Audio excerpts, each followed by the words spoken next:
Dan di sepanjang bulan ini, saya mengajak saudara bahwa kita punya tema satu bulan.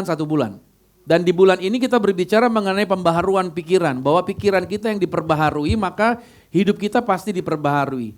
Ternyata kuncinya untuk kehidupan Anda bisa sukses, kehidupan Anda bisa menjadi berhasil, bukan sekedar sukses, tapi menjadi kehidupan yang permanen, dalam artian kesuksesan, keberhasilan Anda menjadi dampak, membawa perubahan buat orang-orang di sekitar saudara. Ternyata kuncinya itu adalah dimulai dari standar berpikirnya kita. Apa yang kita pikirkan, apa yang kita mau taruh di pikiran kita, itu menjadi sebuah standar, sebuah dasar yang kuat. Karena saya menyumpai bahwa seseorang sebenarnya didesain Tuhan itu dengan talenta, dengan kemampuan yang unik. Saya katakan unik, bukan spesial. Kalau spesial berarti hanya orang-orang tertentu. Tapi kemampuan unik berarti semua orang bisa sukses, percaya? Semua orang bisa berhasil, percaya? Nah masalahnya saudara, cuma hanya gara-gara apa yang dia taruh di dalam pikiran dia. Nah saya tertarik untuk di minggu yang kedua ini kita berbicara mengenai benih saudara. Bahwa benih itu ada dimulai dari perkataan. Perkataan siapa? Perkataan firman. Nah firman Tuhan yang kita baca, firman Tuhan yang kita renungkan itu adalah benih. Segala sesuatu di dalam dunia ini tidak langsung jadi gede. Tidak langsung jadi besar. Semuanya dari benda yang kecil namanya benih. Tapi dari benih itulah ketika mulai dirawat terjadilah namanya pembesaran. Saya kasih contoh, kita punya anak. Anak kita lahir itu tidak langsung sebesar itu sebenarnya saudara. Tapi dimulai dari benih yang sangat kecil yang telah diberikan oleh seorang pria kepada istrinya. Yang setuju katakan amin. Makanya wanita itu hebat. Kenapa saya katakan hebat? Dia bisa menerima yang kecil dan dia dapat mengembangkannya menjadi 3 kilo. Luar biasa gak wanita itu? Itu hanya wanita yang bisa menghasilkan itu, pria tidak bisa. Tapi wanita tidak pernah bisa menghasilkan anak tanpa pria. Makanya tidak ada pria hebat, tidak ada wanita hebat. Yang ada adalah suami istri yang luar biasa. Haleluya. Amin. Jadi makanya pria-pria harus jaga istrinya dengan baik. Kenapa? Karena sesuatu yang kecil bisa jadi gede sama dia. Cuman masalah kecil bisa jadi gede. Itu perempuan. Perempuan itu bisa membesarkan yang kecil jadi besar. Wah, hebat kan? Jadi makanya kalau wanitanya canggih tuh, kalau istrimu hebat, pria cuman taruh duit misalkan 100.000, karena istri bisa mengembangkan 100.000 bisa berubah jadi 10 juta. Wah luar biasa itu istrinya tuh kan. Itu dia. Istri yang bijak begitu sudah, mengembangkan segala sesuatunya. Oke, nah bicara mengenai benih ini penting kita bahas hari ini. Coba kita lihat dulu Lukas pasal 8. Ayat 11 dikatakan, inilah arti perumpamaan itu. Benih itu ialah firman Allah. Lukas 8 ayat 11. Nah di sini saya mau katakan lagi, saya ulangi lagi, saya ingatkan bahwa kehidupan yang bisa diperbaharui itu ternyata dimulai dari bukan perubahan perilaku, bukan perubahan sikap. Kita pikir anak kita nakal. Kita pikir pasangan kita tidak tepat, tidak baik. Kita pikir dia harus ikut pendidikan tertentu. Misalkan ikut pendidikan perubahan perilaku, perubahan karakter. Kita masukkan ke tempat tersebut dan diikuti dan lain sebagainya. Itu betul, itu baik saudara. Tapi ternyata seringkali kenapa kehidupannya bisa kebalik lagi walaupun sudah mengikuti konsep-konsep tadi, ternyata dia bisa balik lagi ke dalam kehidupan pola yang lama. Kenapa demikian? Karena sesungguhnya sebenarnya saudara yang membuat seseorang berperilaku atau bersikap tertentu, sebenarnya sikap perilaku itu bisa didesain. Contoh. Kita yang tidak bisa senyum sama orang, kita bisa coba senyumin sama orang, senyum segala macam. Bisa saudara. Kita yang malas senyum, kita bisa jadi senyum sama orang. Dengan dipaksakan kita bisa senyum sama orang enggak? Bisa banget. Bahkan saudara kalau foto coba, saudara pasti senyum kan? Padahal hatimu belum tentu senyum. Padahal kalau kata foto, ayo senyum dong cheese. Iya, di foto semuanya gak ada yang kelihatan hatinya. Tapi saudara yang dikasih Tuhan, senyum itu tidak bisa permanen. Kenapa? Karena itu hanya perubahan dari area luar. Makanya Tuhan tidak menjamah dulu dari luar. Tapi Tuhan menjamah di dalam kita. Nah di dalam itu yang saya mau katakan tentang ini. Benihnya adalah apa? Bicara mengenai paradigma. Sama-sama katakan paradigma. Nah bicara tentang konsep berpikir ini tentang paradigma. Saya percaya saudara datang sama Tuhan, ditumpang tangan pendeta, didoakan Anda bertobat, lahir baru, betul ya? Tapi saya banyak jumpai orang-orang yang lahir baru. Tapi hidupnya masih dengan konsepnya yang lama. Ada orang dibaptis Islam, bertobat dia. Tapi ketika keluar dari air baptisan, dia ke pinggir ke pojokan ngapain? Dia keluarin rokoknya dia dan dia ngerokok lagi. Oh, pendeta kan dia udah bertobat, udah dibaptis Islam. Kok dia masih merokok? Justru saya bilang, habis baptis enak ngerokok. Karena dingin kan gitu kan. Jadi biar lebih hangat gitu saudara. Kenapa bisa begitu? Ini sederhana. Karena konsep berpikirnya yang belum dibenahi. Itu yang saya sebut dengan paradigma. Nah, bicara paradigma ini akan saya bahas buat saudara, agar saudara pulang hari ini, saudara sekarang sadar. Jadi yang salah bukan sikapnya, yang salah bukan karakternya, bukan perilakunya, tapi dasar akarnya adalah paradigmanya. Yang pertama kita belajar hari ini. Paradigma itu menentukan karakter hidup kita. Jadi cara berpikir Anda akan menentukan saudara mau jalannya kemana. Kalau dalam bahasa Yunaninya, paradigma itu artinya pola, model, atau cara melihat sesuatu. Paradigma adalah begini saudara, itu bukan sekedar saudara melihat sesuatu dengan visual mata Anda, tapi paradigma adalah berkaitan dengan yang namanya menafsir, persepsi, dan bagaimana saudara cara berpikir Anda, itu adalah paradigma. Yang kita lihat bisa sama. Saya berikan contoh misalkan begini saudara, lihat saya, lihat apa yang saya lakukan, saya nggak ngomong.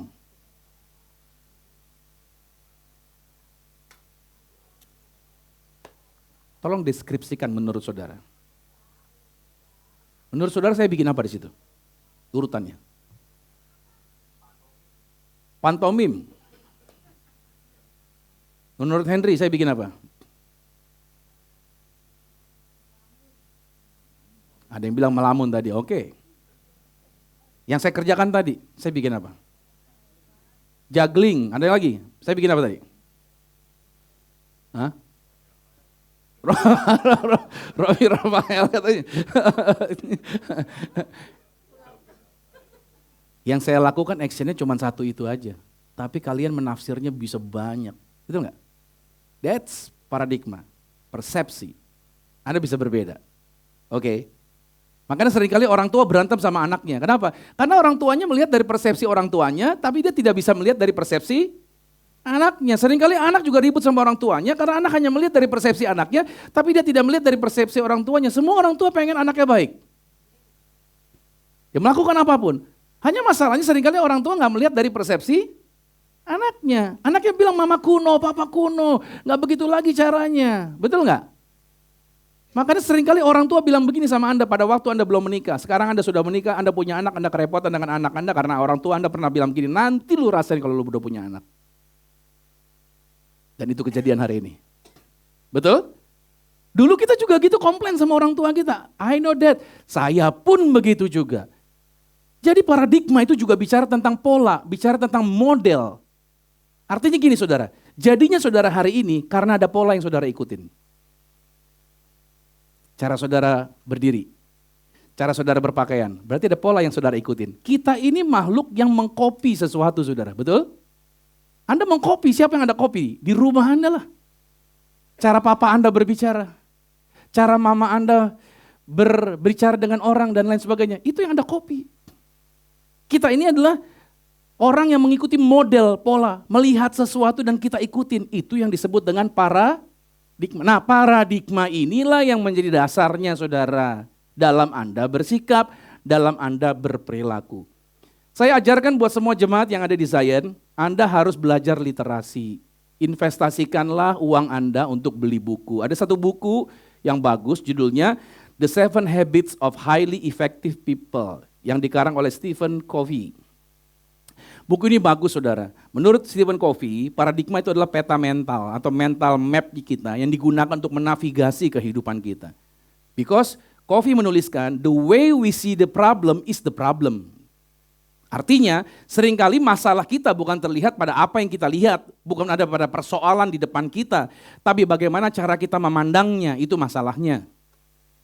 Kita melihat sebuah situasi, dan kita langsung emosi, dan langsung kita berpikir, dan kita mulai yang disebut dengan apa zaman sekarang overthinking. Kita mulai overthinking dengan segala sesuatunya dan lain sebagainya, dan pada akhirnya kita mengambil keputusan yang akhirnya merugikan diri kita sendiri. Itu yang dikatakan oleh Stephen Covey, the way we see the problem is the problem. Jadi artinya masalahnya cuma gara-gara cara kita Melihatnya. Saya kasih contoh sebuah peta di sini. Ada peta Jakarta Utara. Masalahnya saudara sekarang ada di Jakarta Selatan. Andaikanlah saudara sekarang ada di Jakarta Selatan. Saudara minta dikirimin peta sama teman. Teman Anda salah kirim peta. Petanya peta Jakarta Utara. Memang gak ada tulisannya Jakarta Utara, tapi Jakarta Utara. Lantas Anda mulai coba jalan-jalan di Jakarta Selatan. Semakin Anda cepat berjalan, tahu nggak? Anda mengikuti peta ini, semakin cepat Anda tersesat. Dan semakin Anda effort ngikutin petanya, semakin Anda ngomel dan semakin Anda kelelahan. Karena Anda pegang peta yang salah. Itulah yang disebut dengan paradigma. Anda berusaha baik sama orang. Anda berusaha disiplin hidup Anda. Anda berusaha untuk menjaga manajemen keuangan Anda dengan bijak dan lain sebagainya. Tapi Anda punya peta salah gitu loh. Peta Anda nggak sama, paradigma Anda nggak sama. Dengan kelakuan Anda, apa yang Anda buat sama paradigma Anda nggak sama. Sampai sini ngerti saudara? Ini nggak nyambung. Anda pakai peta ini untuk melakukan sesuatu yang tidak sama dengan apa yang Anda punya peta. Akhirnya Anda tabrakan terus. Nah yang perlu dilakukan adalah apa?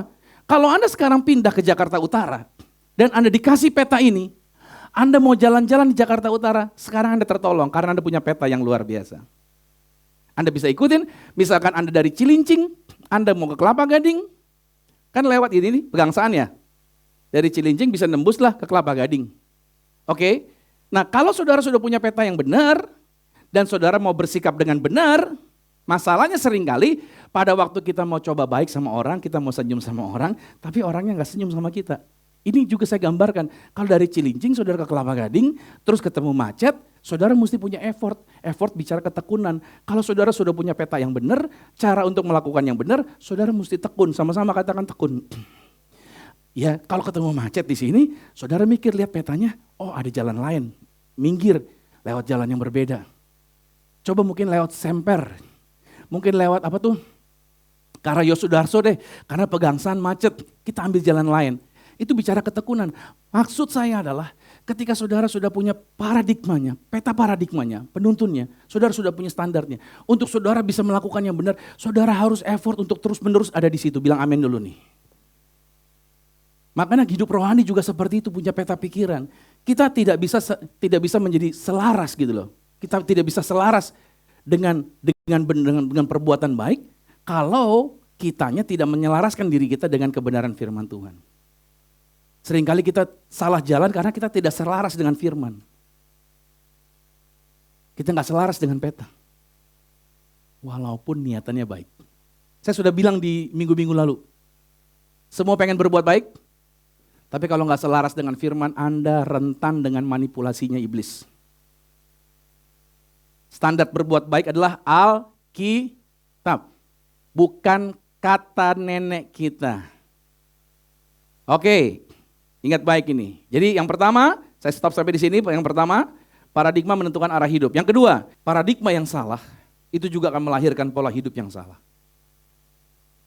The way you see, cara kamu melihatnya salah. Apa yang kamu percaya di dalam dirimu, peta yang kamu pegang salah, maka itu juga memiliki pola hidup yang salah. Karena tadi saya katakan sama saudara, banyak orang berusaha merubah perilakunya dia.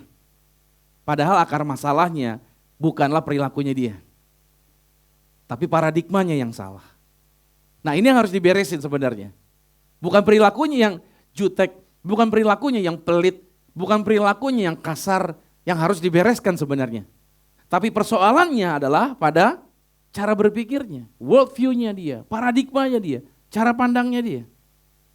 Karena Andrew Wommack juga mengatakan, you cannot change your life until you change the way you think. Semuanya dimulai dari pikiran. Nah ini berat memang kalau kita nggak memulainya dengan pikiran kita, kalau kita nggak merubah cara berpikir kita. Karena kemarin saya katakan Tuhan tidak hanya ingin kita berhenti dari berbuat dosa. Sebab banyak kali mungkin firman disampaikan jangan berdosa lagi, tinggalkan dosa dan lain sebagainya. Tapi Tuhan mau saudara bukan hanya berhenti dari perbuatan dosa, tapi berubah dalam cara Anda berpikir. Agar kita mulai hari ini dan seterusnya, mari kita mulai berpikir sama seperti Kristus. 1 Korintus 2 ayat 16 berkata, sebab siapakah yang mengetahui pikiran Kristus? Pikiran Tuhan, sehingga dia dapat mengasihati dia. Tetapi kami, kata Paulus, memiliki pikiran Kristus.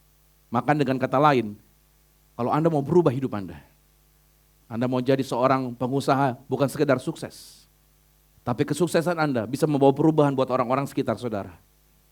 Jangan sampai saudara sekedar kaya, tapi kekayaan Anda malah menjerat Anda dan membawa Anda ke tempat yang berbahaya. Halo? Bukan sekedar saudara menjadi orang yang terkenal dan dikenal orang banyak, tapi akhirnya itu membuat Anda terjebak dalam hal-hal yang berbahaya. Saudara yang dikasih Tuhan, kalau Anda mau mengalami perubahan hidup yang totalitas, harus dimulai dari pembaharuan pikiran, renewal. Ingat baik-baik, bukan hidupnya dulu yang dirubah, tapi pikirannya dulu dirubah, baru hidupnya berubah. Jangan dibalik, perubahan itu dimulai dari apa tadi? Pikirannya dulu diperbaharui, baru kehidupannya akan mengalami kehidupan yang berbeda. Bukanlah perilakumu yang harus dibereskan, yang membuat kehidupanmu akan berkembang, melainkan itu dimulai dari pembaharuan paradigma kita. Itu yang kedua. Yang ketiga sekarang, kita lihat perbedaan sekarang. Ada paradigma yang positif, ada paradigma yang negatif. Dan itu akan masuk dalam alam bawah sadar saudara, yaitu otak Anda. Saudara dan saya, kita semua ini, kebanyakan kita nih ya, semua kita lah. Yang paling banyak bergerak di dalam hidup kita adalah kita diatur oleh alam bawah sadar. Sama-sama katakan alam bawah sadar. Otak sadar kita itu menilai sesuatu. Oke? Dan otak sadar kita itu menerimanya dan memasukkannya ke dalam alam bawah sadar kita sebagai program. Dan ingat baik, otak bawah sadar atau alam bawah sadar kita tidak bisa menilai apakah itu baik, apakah itu jahat. Dia tidak bisa. Dia cuma menjalankan program. Kalau programnya baik yang dimasukkan, dia jalanin. Kalau program yang dimasukkan tadi adalah buruk, dia tetap jalanin juga. Makanya saya katakan sama saudara, ada paradigma yang baik, ada paradigma yang buruk. Dan dua-duanya bisa bekerja di dalam diri kita. Mana yang dimasukkan dalam program dalam diri kita. Dan ingat baik, program yang sudah masuk tidak bisa ditarik. Saya kasih contoh lagi nih. Kejadian apapun yang sudah terjadi atas hidup Anda, jadi trauma, itu tidak bisa dihilangkan. Halo? Anda mau datang sama pendeta, pendeta tolong dong. Trauma saya masalah kecil. Tolong didoakan agar dicabut dan dilumpuhkan. Tidak bisa keingat lagi. Itu Ayu Ting Ting. Lumpuhkanlah ingatanku, lupakan akan dia. Nggak bisa saudara. Semua apa yang sudah masuk ke dalam pikiran saudara, itu nggak bisa ditarik ulang. Oke, saya kasih lagi nih, biar saudara tahu nih. Gambar-gambar yang saudara lihat, gambar-gambar sure itu kesimpan semuanya di dalam memori Anda. Itu nggak bisa dihilangkan. Halo? Semua udah masuk. Jadi kejadian apapun yang pernah terjadi, semua udah masuk. Nah persoalannya, yang mana kita bergerak, itu berdasarkan program yang udah ada di dalam alam bawah sadar kita. Nah masalahnya program apa yang ada di situ? Itu yang jadi defaultnya. Makanya ada orang udah ditumpang tangan, tumpang kaki, tapi masih balik lagi gitu. Karena programnya masih jalan, programnya masih jalan. Nah programnya ini harus diberesin. Kalau gitu kita rendam dia di baptisan lebih lama lagi biar programnya mati. Tidak. Tapi caranya adalah kita harus masukin program baru ke dalam diri kita, ke dalam alam bawah sadar kita. Itu tadi saya katakan, paradigmanya harus diganti dengan cara apa? Masukin program baru, program kebenaran firman Tuhan, terus masukin. Apa kata firman? Itu yang harus dimasukin dari alam sadar kita, baca firmannya, dengar firmannya, aminkan itu, masuk. Dan itu akan tersimpan di alam bawah sadar saudara. Sehingga pada waktu saudara berinteraksi, kepancing sesuatu, yang keluar program yang terbaru, yang lama akhirnya kependem. Dia tetap ada di situ, tapi dia nggak menjadi top of mind lagi. Dia tersimpan saja di bank memori saudara. Saudara tapi tahu bahwa Anda pernah dulu punya pengalaman gak enak di zaman itu, benar ya? Ada di situ barangnya. Kalau saudara cari filenya ada di situ. Tapi saudara punya kuasa untuk tidak memunculkan lagi. Kenapa? Karena sudah ada program-program ini di depan yang baru. Sampai sini saudara mengerti maksud saya? Seringkali orang Kristen gak tahu ini. Oh mesti pelepasan nih, datang sama pendeta nih. Harus tumpang tangan nih, ini ada ikatan nih, ini ada ikatan nih. Oh ini ada kutuk nih. Padahal pada waktu Anda bertobat percaya Tuhan Yesus, kutuk Anda sudah selesai, katakan amin. Kutukmu sudah selesai. Yang perlu kita rubah kebiasaannya, yaitu tadi paradigma ini. Cara kita berpikir, program yang kita masukin ke pikiran kita. Halo. Harus diganti programnya. Makanya ada paradigma dunia, ada paradigma firman Tuhan. Lihat bedanya. Kalau paradigma dunia berkata, saya mesti berusaha keras nih supaya saya dapat diterima oleh Tuhan. Tapi paradigma yang dari firman Tuhan, saya sudah diterima di dalam Kristus. Bilang amin dulu nih. Saudara harus taruh itu di dalam pikiran saudara. Bukan perbuatan baik saya yang membuat saya diterima. Tapi saya sudah diterima oleh Tuhan Yesus Kristus sampai kapanpun juga. Setan akan terus berkata, kamu kurang bisa berbuat baik, kamu kurang baik, kamu kurang ini, kamu kurang itu. Tapi kita ketika berubah paradigma kita selalu berkata, saya tetap diterima Tuhan di hadapan Tuhan. Paradigma dunia berkata, saya takut kehilangan ini, saya takut kehilangan itu. Aduh, saya takut kehilangan suami saya, makanya saya kontrol suami saya kemanapun juga. Saya pasangin GPS yang dia tidak tahu. Sehingga dia, sepatunya dia kemanapun saya tahu GPS-nya akan ketahuan. Kendaraan saya pasangin GPS. Oh, saya khawatir dengan istri saya. Makanya istri saya tidak saya kasih pegang duit. Sebab kalau gaji semua saya kasih sama istri saya. Oh, barang-barang baru muncul di rumah terus. Dia belanja terus. Haleluya. Lihat, saking takutannya. Saya takut anak saya nanti sakit. Makanya kalau sekolah, saya pasangin dia terus. Pasangin apa? Pasangin alat-alat yang menjaga kesehatan dia. Waduh. Saking takutnya mungkin lebih baik anak saudara kasih baju astronot sekalian. Agar dia tidak terkena virus dan lain sebagainya. Itu ketakutan yang luar biasa. Saya takut kehilangan ini dan itu. Padahal firman Tuhan berkata, Tuhan adalah gembalaku. Siapa yang gak pernah kehilangan di sini? Saya pernah kecurian, saya pernah kehilangan. Tapi ketika saya baca firman Tuhan ini, Mazmur 23:1, walaupun saya kehilangan, tapi saya percaya, saya punya Tuhan yang selalu mencukupkan kehidupan saya. Saya tidak takut, walaupun ini hilang, itu hilang, gak apa-apa. Saya pernah ngontrak di Tanjung Priuk, saudara. Tiba-tiba ada tetangga baru di sebelah, saya gak curigain sih ya. Tapi cuma gara-gara dia aja tuh, pas orang baru itu rumah saya kerampokan, saudara. Baru pulang pelayanan kurang rohani apa saya. Pendeta pula, rumahnya kemalingan.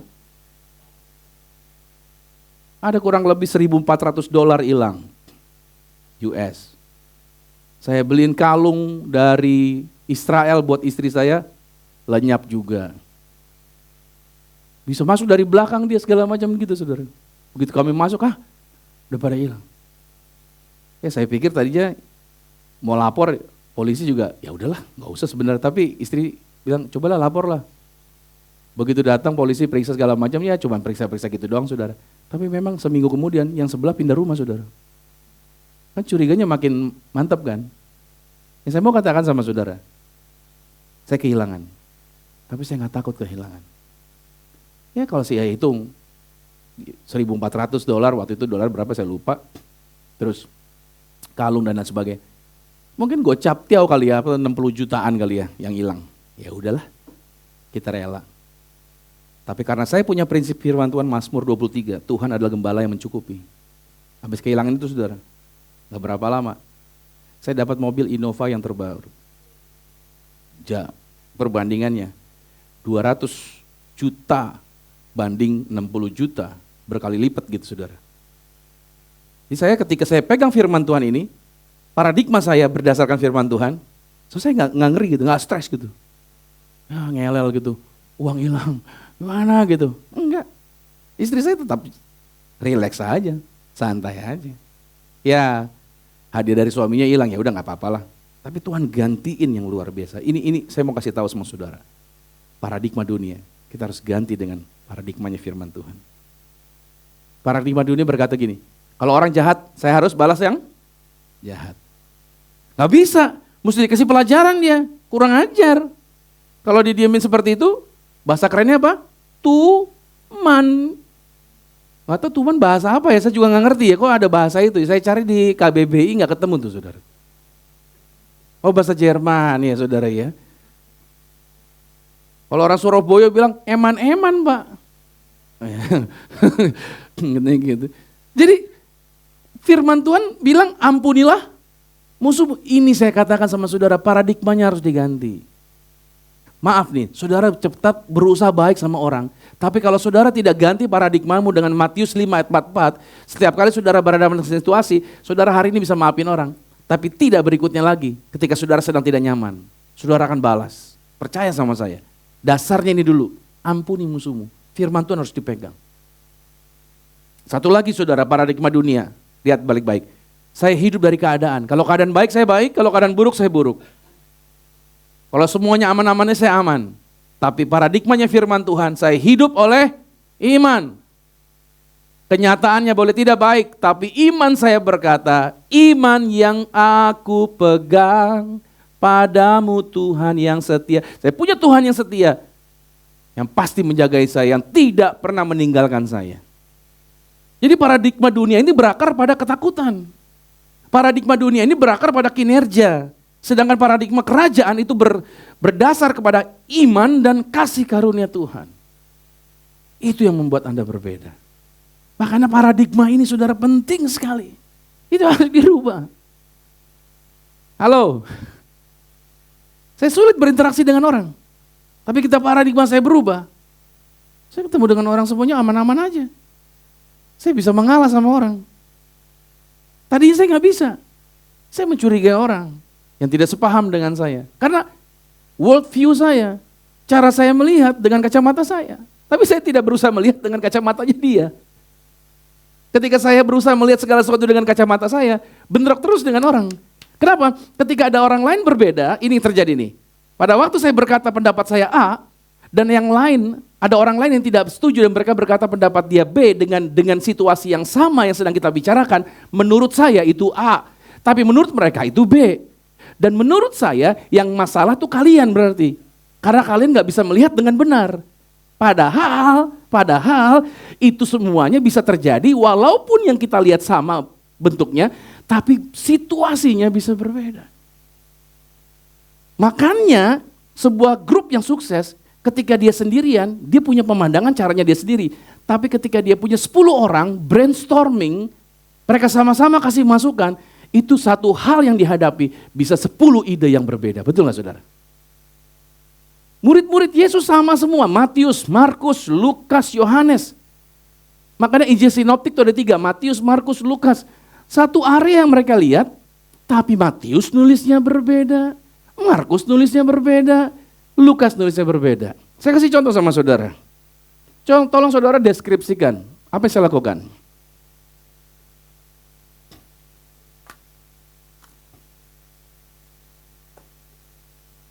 Coba saudara deskripsi masing-masing. Deskripsikan, menurut saudara, apa yang saya lakukan tadi? Pak Romi lempar barang, dia tangkap lagi taruh di mimbar. Oke, lempar barang. Oke, yang lain?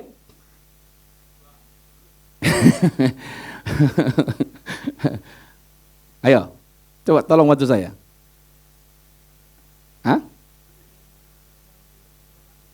Jadiin perjamuan kudus jadi bola. Nah loh, dia bilang begitu. Oke, yang lain? Pak Romi lagi main juggling. Oke, lagi juggling. Oke, ada lagi yang lain? Nah, lihat, satu tindakan yang saya lakukan, tapi menurut 10 orang, visualnya berbeda. Betul ya? Tafsiran Anda berbeda-beda. Anda paham sampai di sini? Makanya seringkali kita ribut sama orang, karena kita selalu melihat dari sudut pandang siapa? Kita sendiri.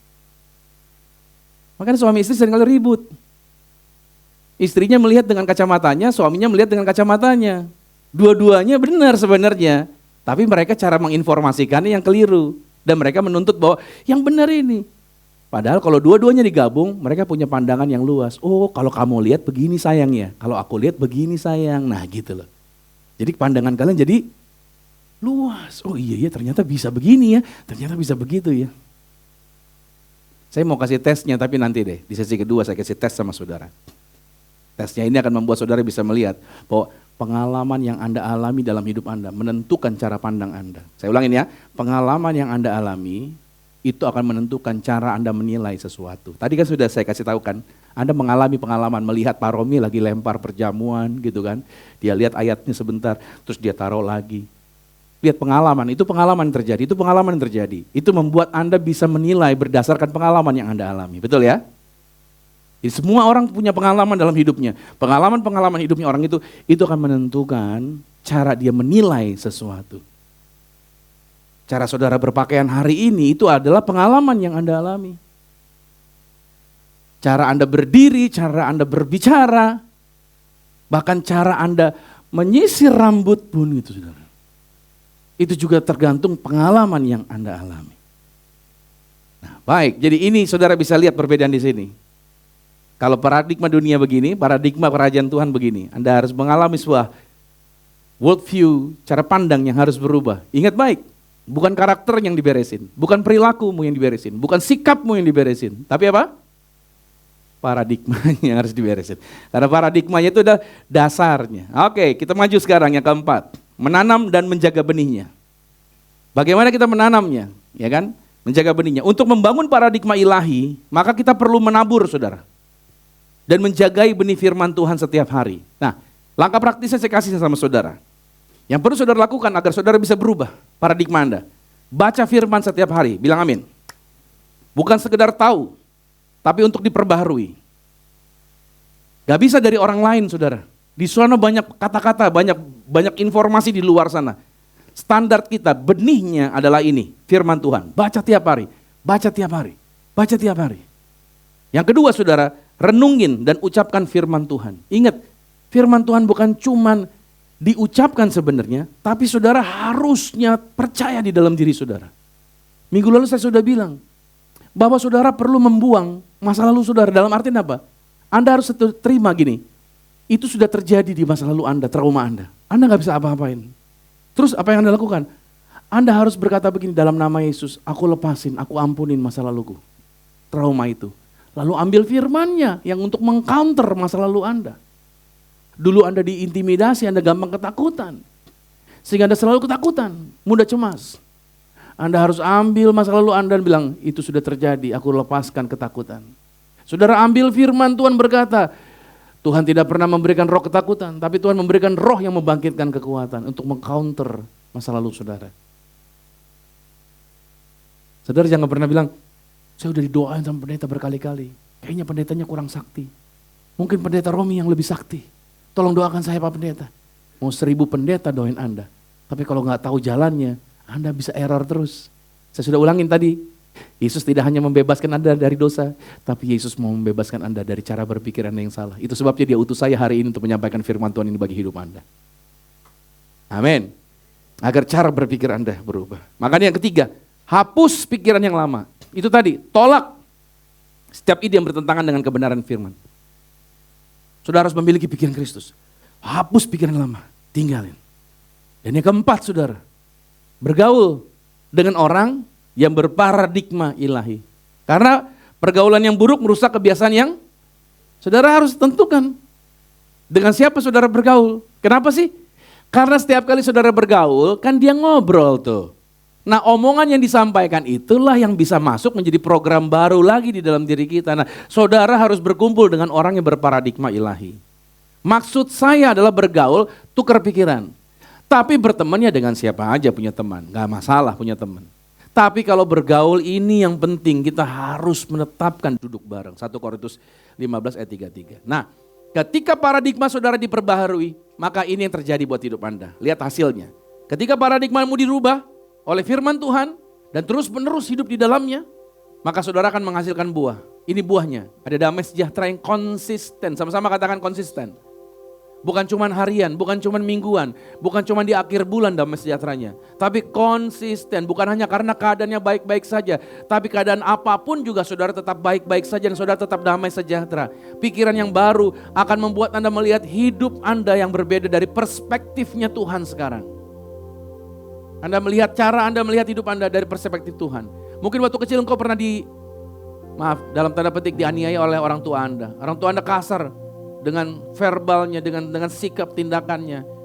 Dan lingkungan Anda mungkin tidak nyaman. Tapi hari ini saudara harus ingat, Tuhan mengasihi Anda luar biasa. Kau dibebaskan dari segala ketakutanmu. Engkau tidak lagi menjadi orang-orang yang trauma karena Bapa mengasihimu luar biasa. Saya pernah dapat sebuah cerita, ada hamba Tuhan mengadopsi seekor anjing yang pernah dipelihara oleh tuan yang sebelumnya. Tapi anjing ini punya keanehan saudara, setiap kali si hamba Tuhan ini pulang, Anjing itu akan sujud menyembah, pelan-pelan deketin dia, guling-gulingan dulu, gitu ya, guling-gulingan, terus seperti merengek-rengek minta dibelas kasihanin, baru nanti tuannya datang, tunggu tuannya pegang, baru dia mau deketin tuannya, jilat-jilat tuannya. Kalau tuannya tidak mendekat, dia tetap dalam posisi seperti itu. Kenapa demikian? Karena yang melihara anjing ini sebelumnya kasar dan galak menganiaya anjing ini.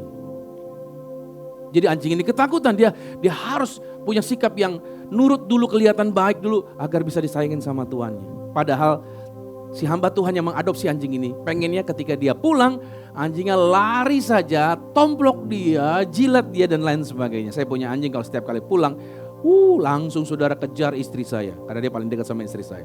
Langsung jilat-jilat dan lain sebagainya, ekornya kebas-kebas dan lain sebagainya. Saudara bisa melihat di sini. Itu anjing berbuat seperti itu karena dia melihat dari perspektif yang lamanya. Dia berpikir, saya harus berbuat sesuatu dulu. Saudara yang dikasih Tuhan hari ini, dengar baik. Tuhan sudah mengasihi Anda luar biasa.